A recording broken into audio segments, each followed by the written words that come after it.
Just before I introduce our speaker, I would like to say that we do have in our building relationship with Tetra Tech, because we had a few years ago the CFO of Tetra Tech, Steve Burdick, and luckily I got to know him pretty well, and he's a good friend of our College of Business, and we were able to get Judith with us today. So I'd like to tell you a little bit about Judith Ibarra-Bianchetta. She's the Vice President and Director of Client Services for Tetra Tech. She's currently Vice President and Director of Client Services for Tetra Tech based out of the firm's Pasadena office. She's responsible for client service, business development, strategic planning activities for water, environment, and infrastructure services throughout the southwestern United States. She brings over 20 years of diverse consulting experience in the areas of business development, operations, program project management, government affairs, and community relations. She's passionate about sustainable infrastructure through multidisciplined approaches, bringing solutions to complex infrastructures, challenges, and communicating technical information to non-technical communities and STEM advocacy. So I guess you guys are a non-technical community, although I'm not sure. So we'll see about that. So her talk today is called Technology, Water, and Community Sustainability. And after her talk, Jeff Thies will interact with her and allow for Q&A from the audience. So without further ado, please welcome Judith.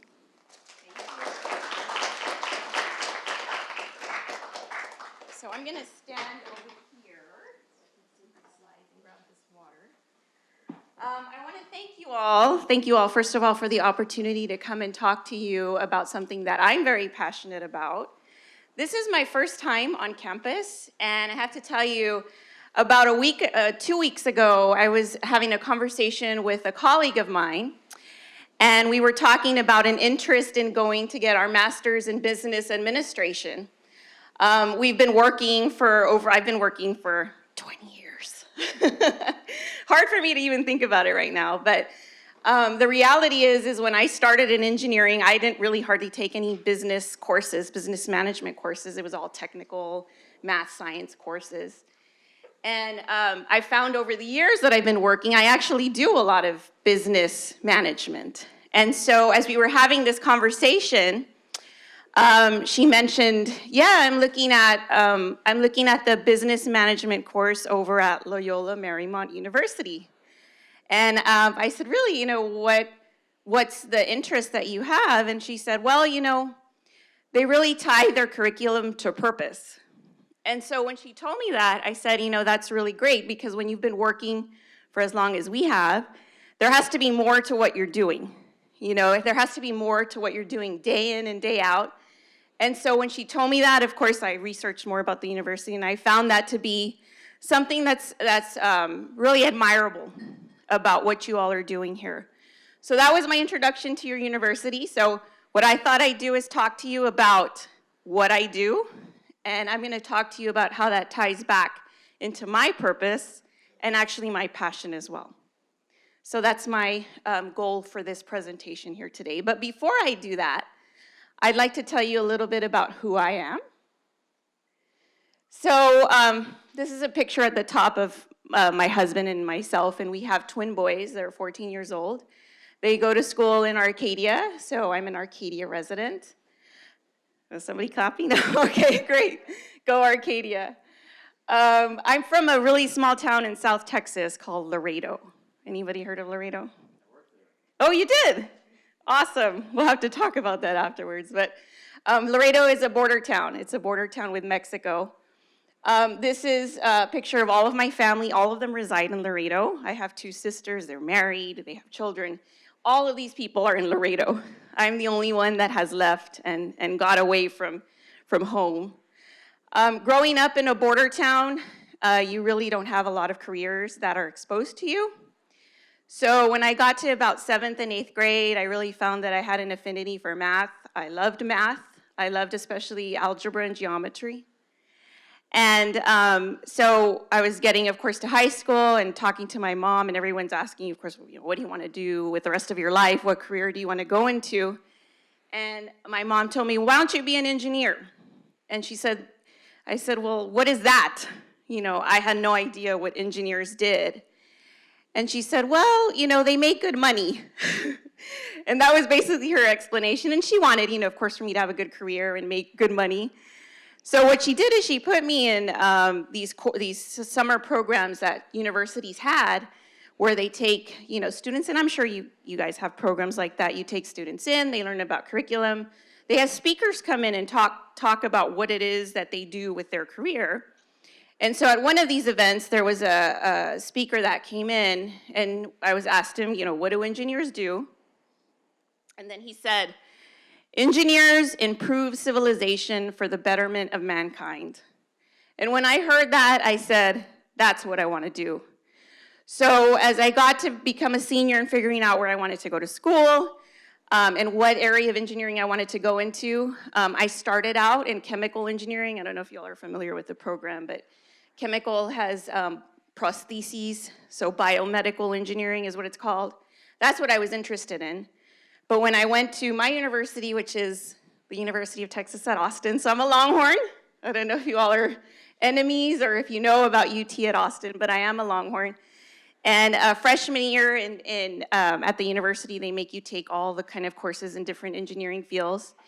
And when I took the course in water resources, that's when I really said, this is really my connection. It was dealing with the movement of water, and I'll talk more about that with some of the projects I'm doing, but the point is that that's really where my connection came into engineering.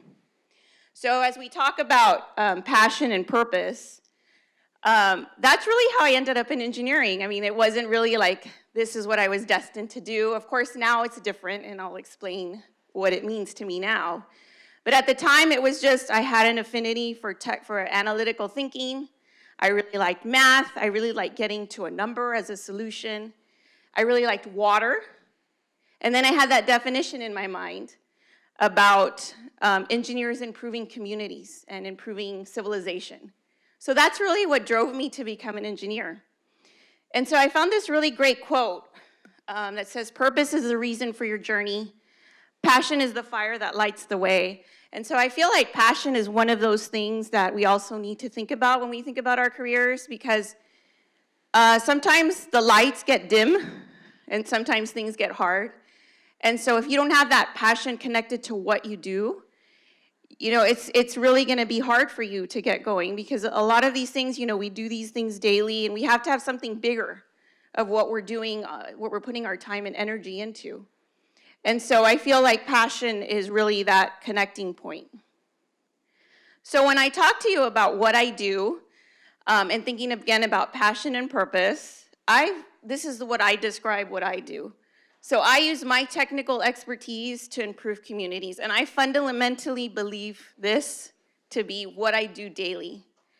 My passion really is tied around getting that information out to people, because as I mentioned to you, when I was young, I had no idea what engineers did. And what I find now is a lot of people don't know. So hopefully by the end of this presentation, you'll have a better idea of what engineers do. So this is what drives me daily. Again, my passion is getting this word out to people, such as what I'm doing today. This is really one of the passions that I have. So hopefully, by the end of this presentation, you will see what engineers do and come to the conclusion that we do improve communities with what we do on a daily basis.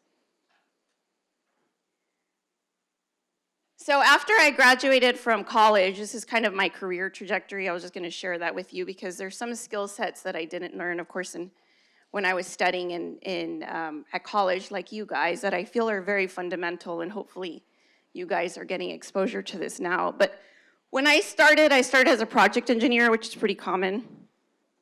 So it's a lot of technical work. I started out in what's called hydraulics, so water movement. So when it rains, water goes into a channel. How big does that channel have to be so that way homes don't get flooded? So that way water doesn't go over bridges. I did a lot of dam design. So how big does a dam need to be to store water during a major rain event? I did inlets. So when it's raining, water gets on the street. How do you get it off the street so people can drive? Things like that. And using a lot of technical tools in order to do that, which is, again, I love technical work. I love water. It was perfect. Then as I progressed in my career, I became a project manager. Now, this is where the business stuff started coming into the picture. Because we are just like any other business. I do technical work every day, but I have clients. I have projects that I would manage. I have scope, schedule, budgets. I have to project my fees. I have to project how much revenue is coming in for that project. So that's where those management skill comes in, that of course I didn't have a lot of background in. But there's training and things that companies offer so that way you get up to speed on business management. And then I went up to an operations leader.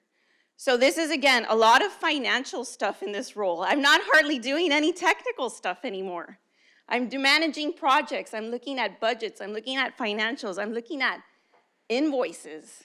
I'm looking at, things that I didn't even, again, learn when I was in college. So that's why when I tell you, I'm doing business management now, these are things that I really didn't have training in, but very important to what we do. The other thing is, as I went from operations leader, then regional manager, and now I'm a client manager, I'm a vice president, I can tell you I don't do a lot of technical things anymore. A lot of what I do is interaction with people. So it's what we call people skills. And I can tell you I did not have a course on people skills when I was going to get my degree. So as I mentioned, project engineer, highly technical work. Operations leader, really management focused, business management focused. And then client manager, management, and then people focused. And the important thing about this that I want to leave with you guys is that when I talk about how to deal with people skills and that type of skill set, what I'm talking about is how to have a tough conversation with someone. Someone on your team maybe isn't performing well. How do you have that conversation with them? Sometimes in your job you have to deal with people losing their job. How do you communicate those messages to them? And how do you talk to someone and inspire them to get them going for their job? Now, I didn't have a class in that when I was in your all's level. I think the thing I want to leave with you here is that social media is changing the way we communicate. And a lot of those communication skills, I think, are getting harder and harder to learn. So please don't forget about interacting with people and relying on your phone to send messages to people. Please continue to learn that skill set because it's very important. And as you're working in your jobs, that's going to be I can't tell you how many people I talk to that say, dealing with staff and the staff issues is the biggest thing that takes so much time. Just different things that happen with them and the different times you have to communicate with them and things. So again, I didn't have that training, but that's a lot of what I do right now. I'm out there, I'm talking to people, I'm using communication skills, and those are things that I didn't learn when I was in high school. When I was in your all's position in college. So that's a little bit about my career path. Again, I'm in what's called the architect and engineer industry.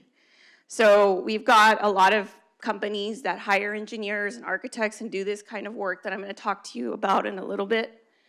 But this is my career path, so I thought I'd just share that with you guys so you can kind of see what happened to me along the way. So now the company I work for is called Tetra, and this is kind of their Tetra Tech's kind of what summarizes what Tetra Tech is about and provides innovative, cost-effective, and sustainable solutions for clients' challenging projects. So if you look at that definition, it kind of sounds like what I first told you about what engineers do, improving civilization and making things better. Well, what does that really mean for you on your daily basis, right? So I'm going to talk about some projects that will translate that into your reality. So this is just a picture of our headquarters. As Larry mentioned, we're headquartered in Pasadena. We were actually started in Pasadena. We've got a total revenue of $3.1 billion. We operate all over the world, so we're a global company, and of course, headquartered right here in Pasadena, in Los Angeles County. We've got more than 20,000 employees worldwide. We've got over 450 offices globally. So we're a really big company. And this is actually our, we're a publicly traded company, so this is our symbol, in case anyone's interested in buying stock. But we're very proud to be here, headquartered in Pasadena. This is actually a picture of our founders. 3 of them were professors at Caltech, and 1 of them was just somebody that had a business in Pasadena, and so they came together and started our company.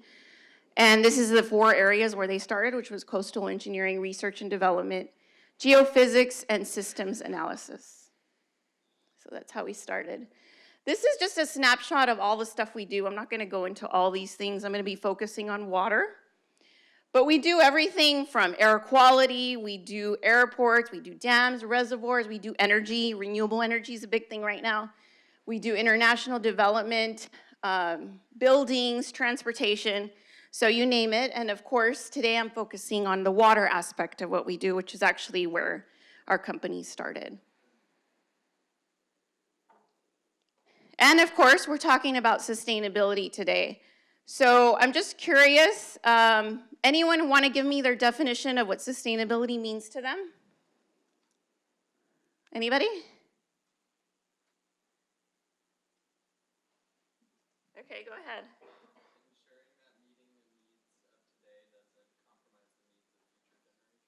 That's great. Yeah, that's a great way of phrasing it. I think what I found over the years, if you ask people what sustainability means to them, they're going to come up with a completely different definition. Nothing's, of course, wrong or right, but it is personal. It's personal to you. And so what I'm going to talk about with my definition of sustainability, I found this definition online, and I said this is perfect for what I'm going to talk about, which is avoidance the depletion of natural resources in order to maintain an ecological balance.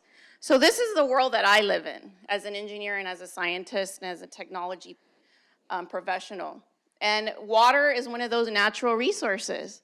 It's one of those natural resources. We actually have only 3% of fresh water in the whole world. The rest is salt water. So fresh water is what, and I can talk to you a little bit later about why salt water is hard to turn into drinking water. But fresh water is what we're really using on a daily basis for drinking sources. So when you turn on your faucet, water comes out, you're able to drink it, no problem. So there's a lot of things that are going on behind the scenes that allow that to happen on a daily basis, and engineers are working on that every day.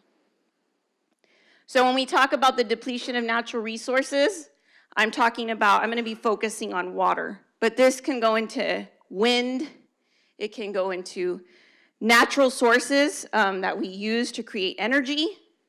There's so many things that go into what we would consider a natural resource. So just think about that in the context of this presentation here today. So there's the United Nations Global Compact that I know you all are familiar with, that kind of talks about the 4 areas of focus for sustainability. And so I've got these up on the slide. There's human rights, labor, environment, and anti-corruption, which are all, of course, very important. I think human rights, labor, and anti-corruption, in terms of working in the industry, those are things that we deal with on an international basis. The United States obviously has a lot of rules in place that govern, how we function in those areas. We, as a company, have training every year that talks about anti-corruption, labor, human rights rules. So it's pretty much ingrained in what we do on a daily basis. But again, today what I'm going to focus on is on the environment aspect of this compact. And the reason why I want to focus on it, and I think it's applicable to what we're talking about here today, but environment, a lot of times I'm sure you all have heard the Green New Deal, right? Has everyone heard about it? It's pretty much we hear about it on a daily basis. But do you know what the Green New Deal means to you? Do you know what it means to you when you turn on your faucet? Do you know what it means to you when you flush your toilet? Or when it rains, what happens to the water? Or what does it mean for your car that you drive, the roads that you drive on? What does it mean for the trash that you produce? So these are all the things that go into the Green New Deal. So I would encourage all of you to look at Los Angeles sustainability plan, and you can see all of the aspects that go into the Green New Deal. Of course, I'm going to be talking about water, but there's everything related to transportation, to solid waste, to energy, to food waste, you name it. There's so many things that go into what we categorize as the Green New Deal and what we categorize as being sustainable in the environment.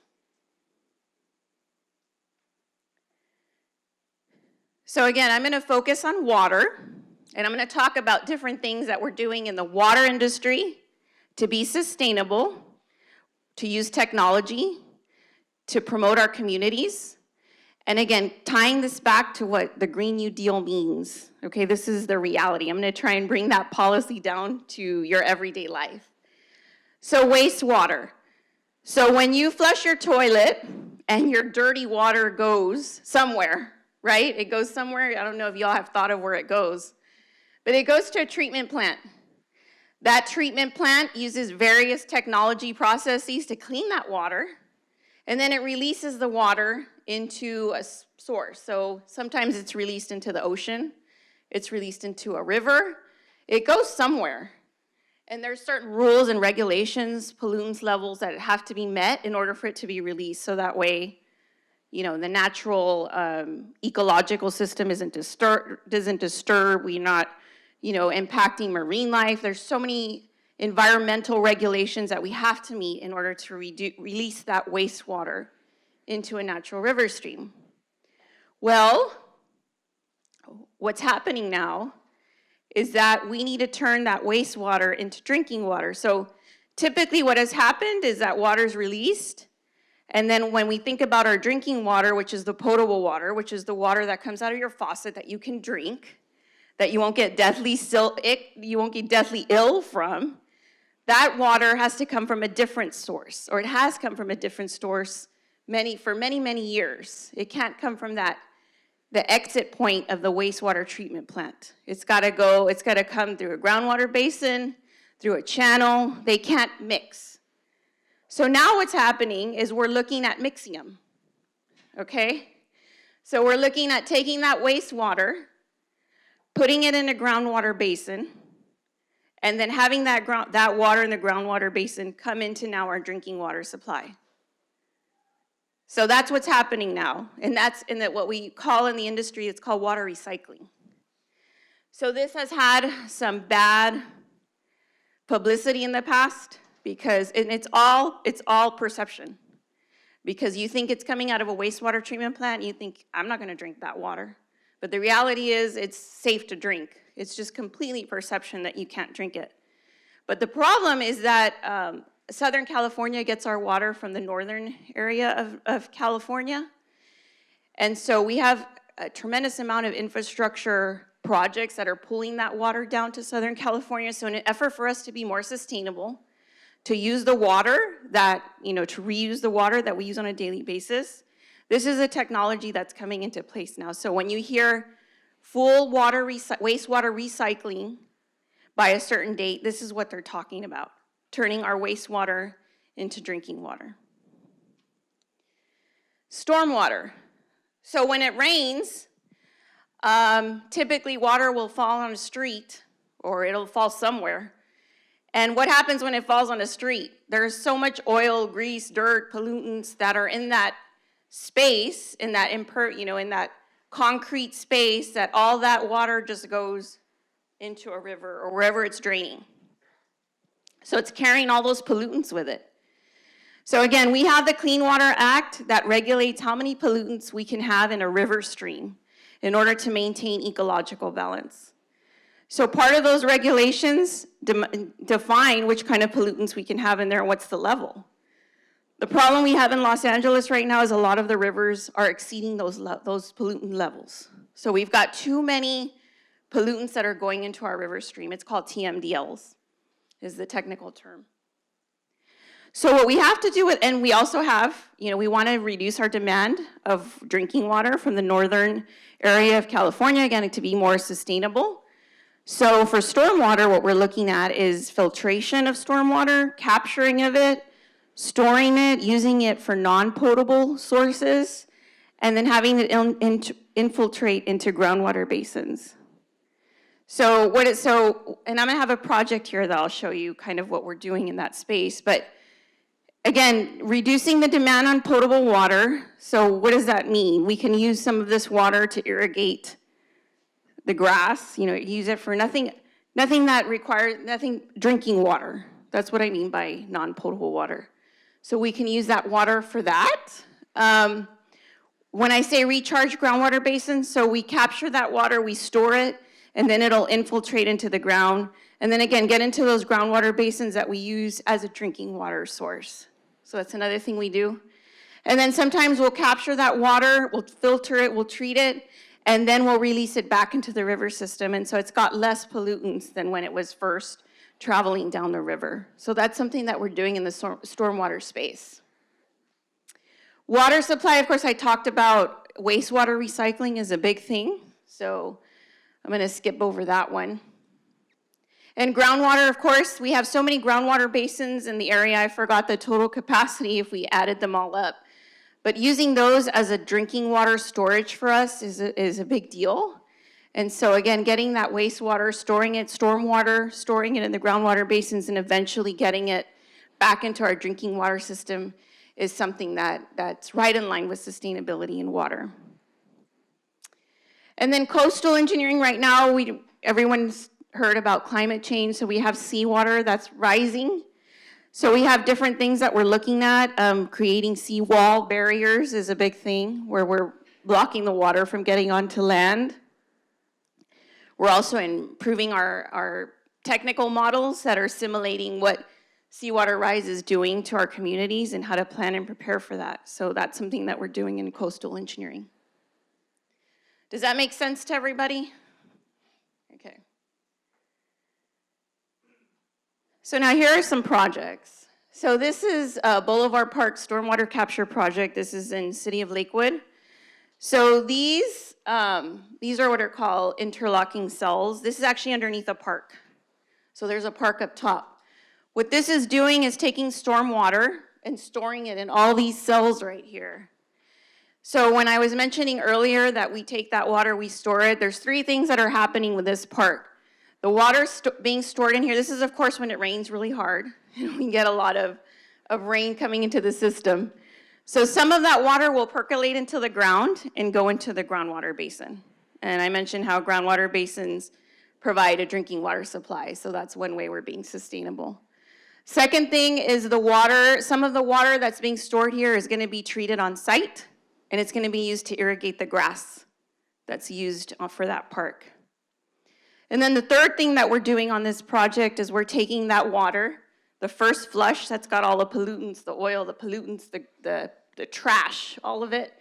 We're filtering it we're taking it off of the channel that all this water's coming from, we're filtering it, and then we're releasing it back into the channel.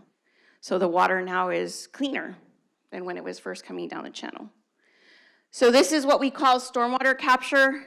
I don't know if you all have heard of that before, but it's something very common in Los Angeles County because of these TMDLs that I mentioned. Our stormwater, our river water is very polluted, and so these are ways that we're using technology to clean the water, and then how we're also promoting storage of that water so that way it does eventually become our drinking water supply. So that's Boulevard Park. So this is Shanghai Tower. This is now a facility. This facility has what's called intelligent skin. So it's basically a material that improves the insulation. So when it's cold outside, there's really good heating inside of this building. Vice versa, when it's hot outside, there's really good cooling. This facility has vegetation inside that helps with the air quality, keep the air quality in good condition. They use on-site water recycling, again, for non-potable use. So you can use that in your toilet to flush. You can use it for irrigation. There's various things you can use called gray water, by the way.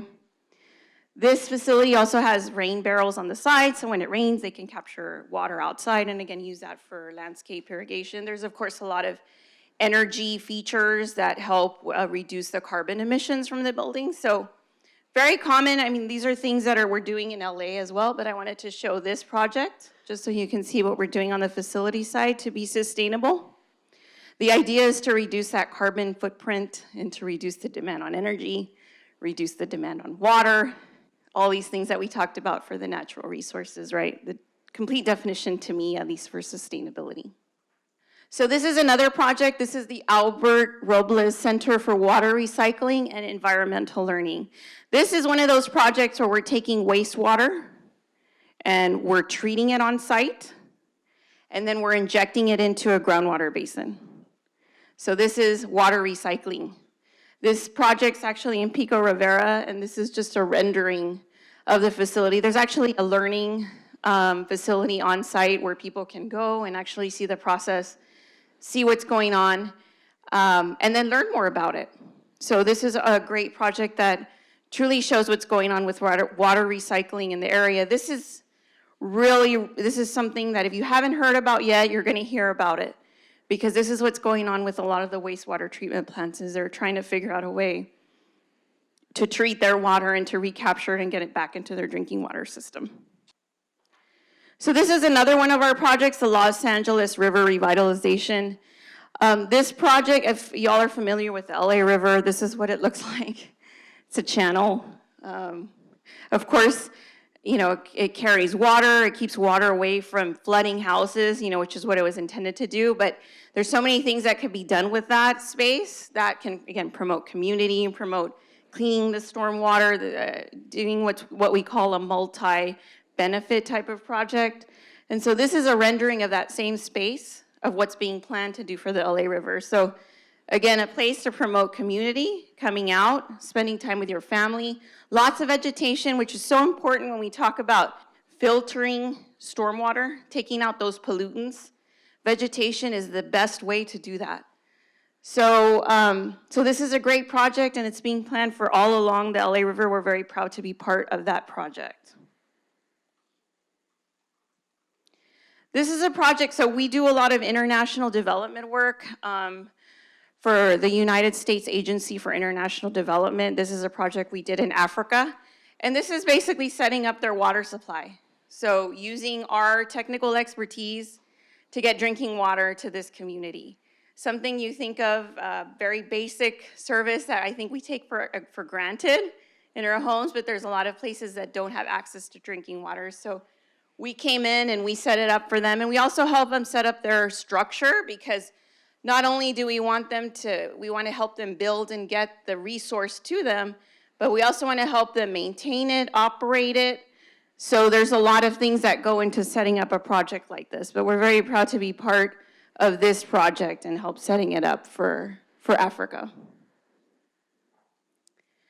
And then I did want to talk a little bit about Engineers Without Borders. This is a program that the engineering community, some engineers are involved in, but basically what it is going again to underdeveloped communities and using our technical expertise to help them get basic things like water.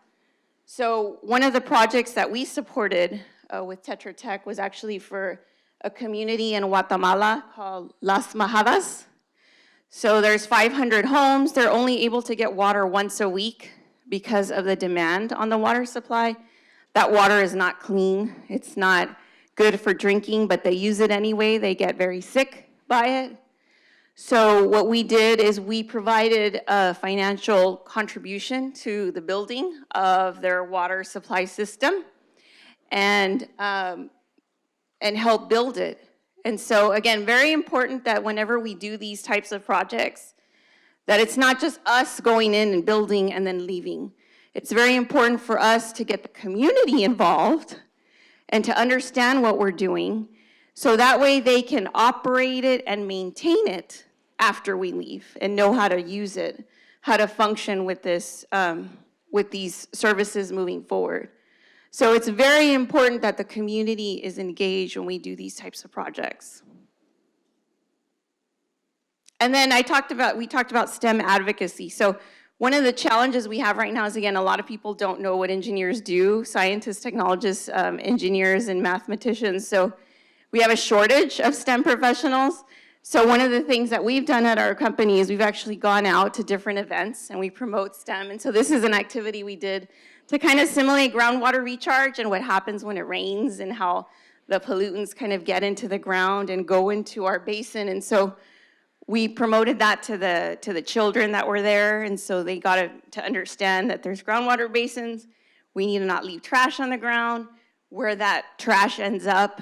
And so this was a fun activity we did. We actually did it with ice cream and candies and Sprite. So the kids actually got to eat their groundwater model system afterwards, so that was kind of cool. So challenges from our industry moving forward. As I mentioned, STEM, professionals going into the STEM industry is something that we're facing right now. We don't have enough of them. We have so many things that we need to do in our industry. Just what I mentioned about the Green New Deal. There's so many regulations that are coming into mix that these STEM professionals need to translate that policy again into real life. You know, what does that mean for your drinking water? What does that mean for flushing your toilet? What does it mean when it rains? So these are the STEM professionals that'll translate that into daily life. And so we have a shortage of that right now. Funding is always an issue for us. There's just not enough money to get all the infrastructure improvements that we need to for our area. As I mentioned, you know, turning wastewater into drinking water involves a lot of technical processes, a lot of facilities that need to be built in order to do that, and that takes a lot of money. So there's a funding shortfall that we need in order to make all these changes. And that's just, you know, one example. Every project has a price tag. Every project has a cost. And so having enough funding to address all of that is definitely a challenge for us. Aging infrastructure, so the infrastructure that we have in the ground right now, the pipes that are taking water to your house, they're all getting old. They've been in the ground for a long time, so sometimes you'll see in the news a pipeline busted or something, you know, broke. That's what we mean by aging infrastructure. And so there's a cost associated with going and replacing all that, upgrading it. And so that's something that's challenging our industry because, again, we don't have enough money to do that. And there's just a lot of infrastructure that's getting old. Big data, I think our phones and technology have now really increased the amount of data we can get from people, from behaviors. And so how to take that data and translate it again into daily life, you know, is a big challenge for us. So, so that's definitely something that we're looking to moving forward in the future. Emergency management and community resilience. What does that mean? So unfortunately, we've had a lot of disasters happen, hurricanes, tornadoes, earthquakes, climate change, things that are making it hard for our infrastructure to withstand these really hazardous events that are occurring. And so how do you plan for that for the future? You know, things are changing, and how do we make sure that our infrastructure is set up in order to handle these emergencies? So that's an important thing that we're looking at for the future. And then, of course, I mentioned sustainable infrastructure. It takes a lot of creativity. It takes a lot of sustainable thinking, a lot of technology in order to come up with these creative solutions that we have to deal with now in our industry. And so having sustainable solutions is now becoming part of everyday life in the engineering and STEM community. So having that moving forward is going to be critical for us. So, as I mentioned at the beginning, this is what introduced me into engineering, was this definition: engineers improve civilization for the betterment of mankind. And so those projects, those things that we're working on, those are things that I feel are improving communities, and we're using our technical expertise to do that. So that's the end of my presentation. So hopefully I relayed that message to you. I know we're going to take some questions right now, so thank you.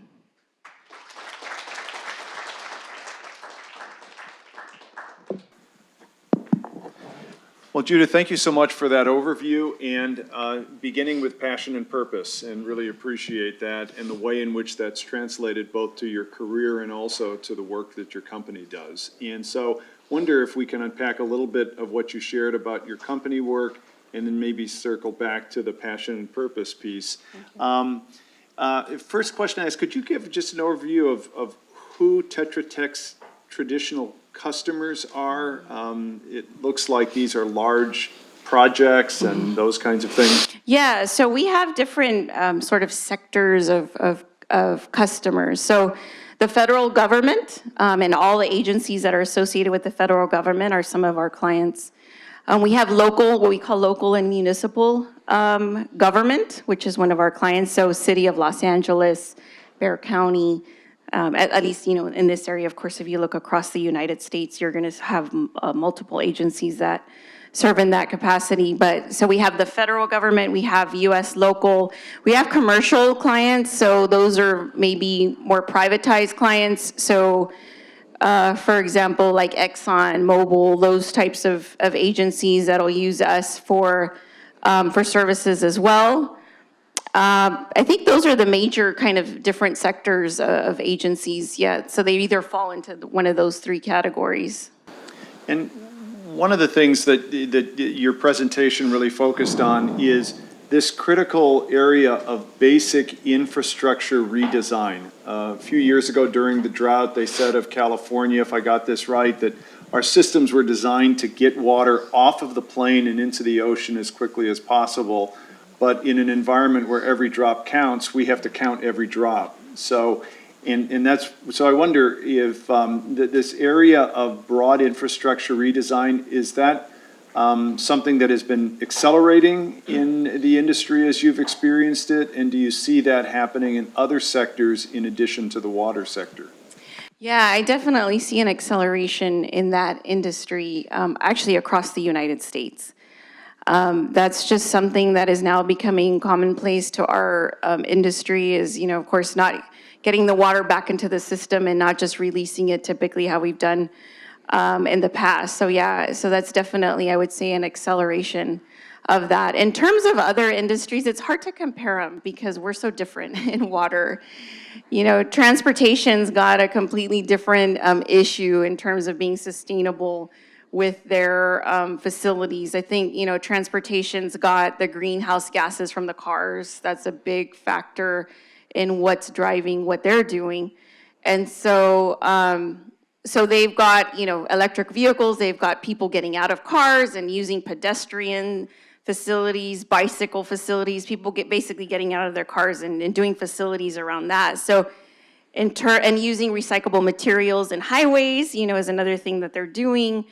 So it's kind of hard to compare them in terms of how fast they're moving. I think when you hear things like the Green New Deal and you hear these types of words being said by our politicians, that kind of forces all the different sectors to think differently. Energy is also another one that I think energy is probably going the fastest in terms of becoming more sustainable and thinking of a different way of using it. And you can see that here in Los Angeles. With renewable energy sources. And so there's all these different sectors now that because our politicians are, and we're thinking about sustainability, I mean, it's just the right thing to do, that's kind of forcing these different sectors to think differently.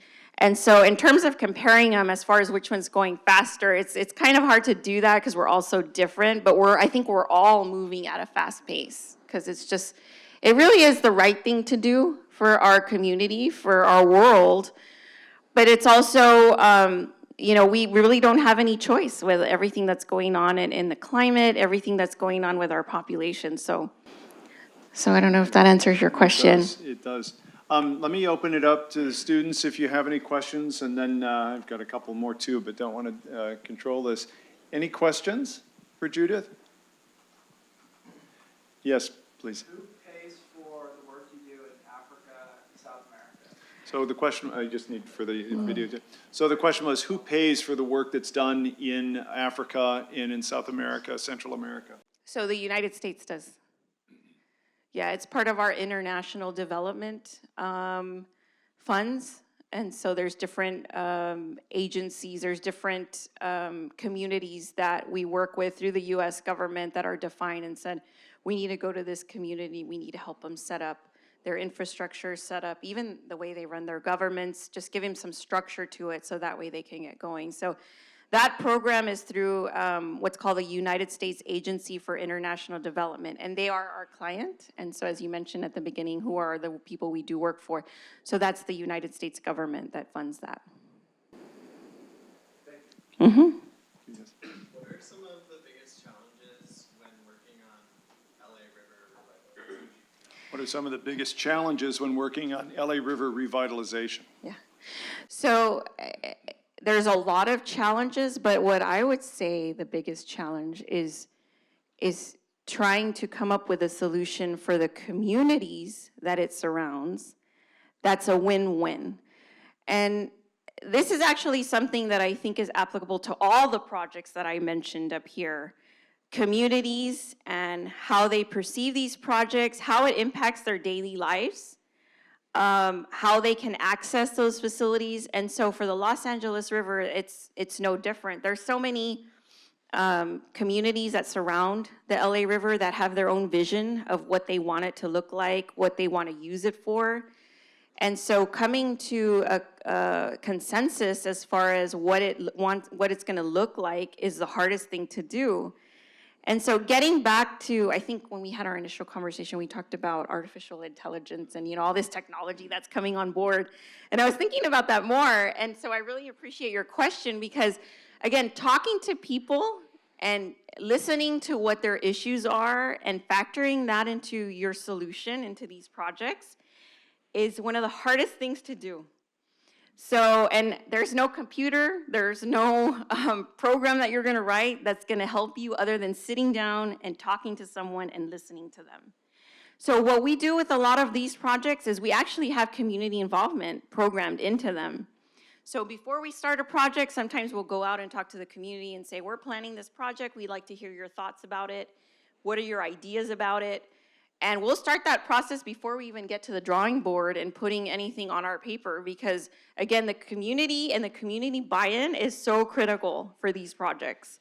Because they can easily, when we get out there and start building it, they can say, you know what, we don't want this project, and they can kill any of these projects that we're working on. So the community buy-in is so hard. And that's one of the hardest things that we're dealing with the Los Angeles River. The other thing is funding. As I mentioned in my presentation, all these projects, all these ideas require money.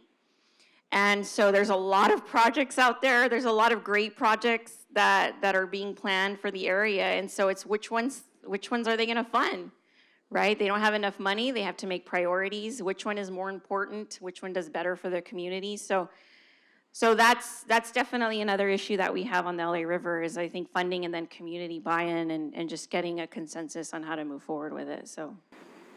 Thank you. Yes? Mentioned in one of your slides about some of the challenges, one of them was big data. Can you expand upon that and then also explain how you see some technological advances within the field that you're in? Question about the impact of big data, challenges related to that, and the question of technological advances impacting your business. Yeah, so big data, I think, just the fact of our phones and all the data that our phones can acquire about our daily habits, where we're going, what we're doing, again, how much water we're using on a daily basis. Our phones can really pick up a lot of that data. And so for us as engineers, usually when we start a project, we start with data. We start by getting data on projects or whatever it is we're working on, we're trying to access that information. And so when you have all this information out there, it's like, okay, which information is gonna be applicable to this project? How am I gonna cut off this data and use what is applicable to my project, because the reality is I don't have enough time and I don't have enough money to access all these different data streams and be productive with my time. So that's what I mean by big data. And there's just so much information that's out there. I keep thinking about right now in transportation, they're using your phone and your travel habits to program light signals. When they're gonna turn different, when they're gonna turn green, when they're gonna turn red. And so they're using, your driving habits to do that. So that's one aspect of how they're turning that data into your daily life. It's the same thing with water, when are you at your house? When are you using your water? So that's what I mean by big data. I think it's just the fact that we're now getting so much information out there. How do you coalesce that into something that you can use for a technical project and cut it down? So that's what I mean by big data.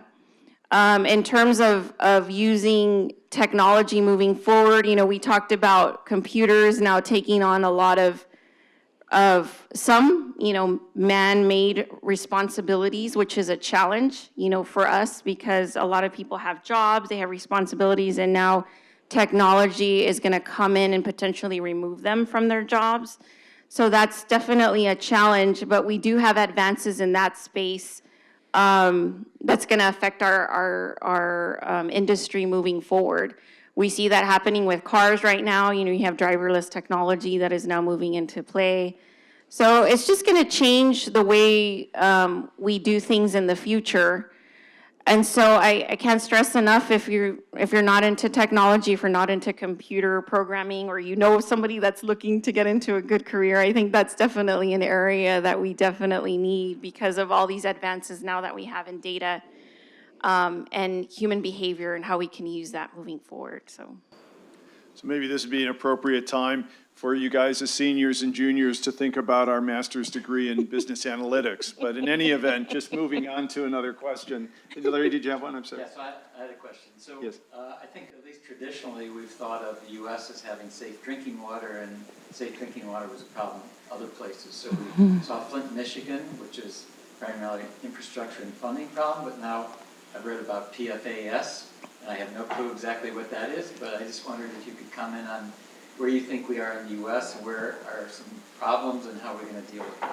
Dr. Kalbers is asking about the question of safe drinking water within the United States and how Judith sees that and issues about dealing with that. right. So definitely the United States is the gold standard when it comes to safe drinking water. But you'll be surprised to know that there are communities within the state that don't have access to drinking water, which is astounding, right? To think about that. But I think moving forward for safe drinking water, what we're finding with PFAS is there's now chemicals that have been created by humans over the last 40 years, I think, that are now ending up in our drinking water system that we actually don't have treatment processes to deal with them, so to get them into drinking water standards. So the PFAS is associated with the chemicals that are used to put out fires by, obviously firefighters. So again, all this stuff ends up in our water stream. And there's also issues with plastics. So plastics and getting down to the finite size of plastics and how do you treat them and get them out of the water supply because they can end up in your drinking water system. So plastic is a big thing. But so there's these new chemicals and new things that are now coming into our water system that we're having to address in our treatment processes. So we are addressing them. We have different technologies that we're looking at. But getting back to using computers and how do you find that solution, that requires critical thinking, that requires human thinking. And so we have technologists and people that are working on those solutions every day. Engineers are. So the way we do that is we do what are called pilots. So we'll take a sample of water, we'll do a treatment on it. We've got to have our Department of Drinking Water test it and make sure that there's certain parameters that it meets. And that's called a pilot, and it's pretty common in our industry. So before it's put out for our drinking water supply, we have to go through this process. And so that's what's going on right now with these chemicals and these plastics and things that we're seeing in our water now. So if you haven't heard, about how bad plastic is for our environment, it is now coming into our drinking water supply. So it's really bad for our environment. But yeah, so that's why that's how we're dealing with it, is you have to take a technology process. You got to think differently because we're dealing with chemicals and things that we haven't dealt with in 60, 70, 80 years, and thinking about it differently in terms of how to get it out of our drinking water. So that way things like this don't happen. What happened in Flint was associated with pipe and the degradation of pipe and those chemicals getting into the drinking water. So aging infrastructure is something that comes into that picture for that specific instance. But the reality is we have a government that really regulates this on a daily basis. We have to take samples on a daily basis whenever we're talking about wastewater, drinking water. We've got to report them, make sure that they're all meeting regulated levels. So that way there isn't an instance like this that happens. And so that's why I take my job so seriously, you know, as an engineer. Because people can die, you know, we can have an accident, people, you know, have a drinking water that unfortunately has a deathly side effect, and that's the responsibility of my industry. So that's why I take it very seriously, and when I talk about improving communities, you know, it's a basic thing like drinking water that, again, we don't really think about on a daily basis, but somebody's behind the scenes making sure that it's safe to drink and that people don't get sick by it. So that's what I can say about that. Yes. This is, Thanks for coming. this is Dr. Choi. Okay. So my question is, I'm worried about another few years of drought in California, and if that would then affect our supply of water, and what California should do or could do about it. Yeah, so that's that's a great question, and that's really what fueled our whole mentality of turning wastewater into drinking water. So that's the water, again, you know, we get out of our houses, is just turning that back into our drinking water supply, so that way issues like drought don't affect us. One of the big plans that Los Angeles has right now, if y'all are familiar with the Hyperion wastewater treatment plant, it's one of the biggest plants actually in the world, wastewater treatment plant. What it does right now is it takes that wastewater and it discharges it into the ocean. So one of the things we're looking at in Los Angeles is getting that wastewater and getting it back into our groundwater basin, so that way it can be turned into our drinking water supply. So that's one way that we're addressing drought for our area. And then the other thing I talked about, stormwater. So capturing it, storing it, and getting in our groundwater basin, again, turning it back into our drinking water supply is another area that we're addressing the drought situation. So those are like direct projects that are in the works right now that are helping us prepare for drought in Los Angeles. And there's, you know, and it's going on across the United States. Like I said, there's a lot of agencies that are looking at turning their wastewater into drinking water. There's a lot of places that are looking at stormwater. Some places get more stormwater than we do, looking at that. So it's a big deal, you know, and it's definitely something that our industry is looking at moving forward. Just two other questions, if we can impose. Yeah, so sure. one is, so as a global company, are there issues or kind of service lines or product lines related to water that would vary based on geography or based on country? How do you see, is it the same kind of process and services internationally, or do you see variation there? Yeah, I think, you know, there's definitely variation. There's some actually countries that are a lot more advanced in terms of like where we're talking about wastewater, turning that into drinking water. What happened with the United States is this really is just all perception, you know, of drinking water out of a wastewater treatment plant. It's really what slowed us down in the United States. But there's some countries that are already doing that. You know, they have no choice. They have really no other place to get water from. So in that respect, I think, you know, it varies. There's some countries that are ahead of us in terms of doing things like that. There's some countries that are not quite there. They just don't have, you know, again, the technical expertise. They don't have the funding. They don't have the structure in order to set up these programs that we're talking about. Because not only does it take technical expertise, but you also have to think about how is this going to be operated and maintained. Those are things that people don't think about.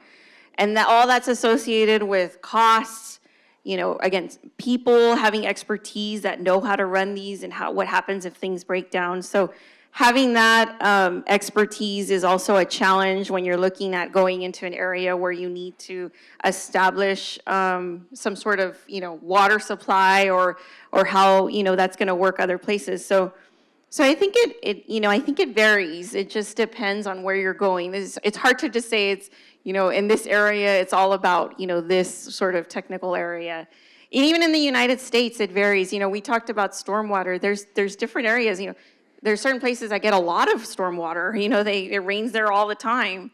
So their whole idea of how they treat stormwater in their water supply portfolio is different than what we do. The other thing is maybe their soils are different. So a large part of how we can get water into the groundwater basin depends on the soil that's underneath there. Some soil is more conducive to get water to filter through it. Others don't. You know, you just can't get water through it. So there's so many factors that go into that.